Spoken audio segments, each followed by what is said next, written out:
नमस्कार शेतकरी मित्रांनो, आपलं वेणुगंगा टेक या यूट्यूब चॅनलमध्ये स्वागत आहे।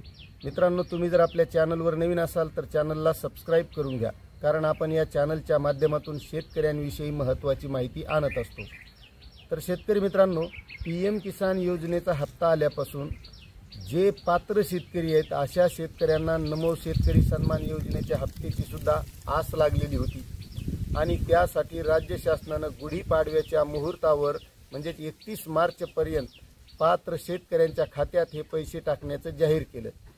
आता यामध्ये बऱ्याच शेतकऱ्यांना हे पैसे मिळत नाहीत, तर त्या शेतकऱ्यांनी आपली जी काही पीएम किसान योजनेच्या वेबसाईटवर काही अडचण असेल तर ती अडचण अगोदर दूर करणं गरजेचं आहे। मग त्यामध्ये केवायसी असेल, लँड सीडिंग असेल, तर ही प्रत्येक शेतकऱ्यानं दुरुस्त करून घेणं गरजेचं आहे आणि यासाठी आपल्याला सीएससी सेंटरवर किंवा कृषी विभागाच्या कार्यालयात जाऊन यासाठी दुरुस्ती करून घ्यायची। आणि ज्यावेळेस आपण पीएम किसान योजनेच्या ज्या काही अडचणी असतील, आपल्याला पीएम किसान योजनेचे पैसे मिळत नसतील तर आपल्याला नमो शेतकरी सन्मान योजनेचे सुद्धा मिळणार नाहीत, कारण या पीएम किसान योजनेच्या आधारितच ही नमो शेतकरी सन्मान योजना आहे।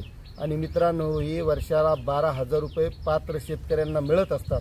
म्हणून हा जो काही गुढीपाडव्याचा हप्ता आहे नमो शेतकरी सन्मान योजनेचा, ज्या शेतकऱ्यांना आला असेल त्यांनी कमेंट करा आणि ज्यांना आला नाही त्यांनी आपल्या कृषी कार्यालयात जाऊन या संबंधित जी काही आपली अडचण असेल ती दुरुस्त करून घ्यावी, एवढीच विनंती करतो आणि थांबतो। जय हिंद, जय महाराष्ट्र।